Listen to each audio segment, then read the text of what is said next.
आसवान शहर जो है यह नील नदी के किनारे बसा हुआ है। पर्थ जो है यह ऑस्ट्रेलिया में है, यह स्वान नदी के किनारे है।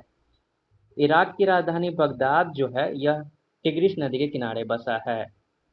इंग्लैंड की राजधानी लंदन यह टेम्स नदी के किनारे बसा हुआ है। सेंट लुइस यह संयुक्त राज्य अमेरिका का शहर है, यह मिसिसिपी नदी के किनारे बसा हुआ है।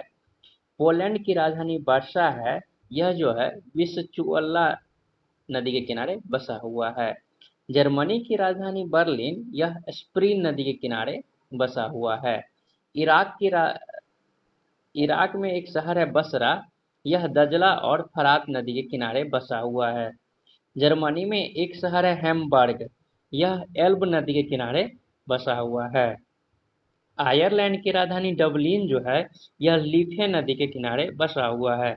पुर्तगाल की राजधानी लिस्बन यह टगस, जिसको टेजो के नाम से भी जानते हैं, इस नदी के किनारे बसा हुआ है। न्यूयॉर्क यह संयुक्त राज्य अमेरिका का शहर है, यह हडसन नदी के किनारे बसा हुआ है। रंगून जो है यह इरावदी नदी के किनारे बसा हुआ है। जापान की राजधानी टोक्यो यह अराकावा नदी के किनारे बसा हुआ है।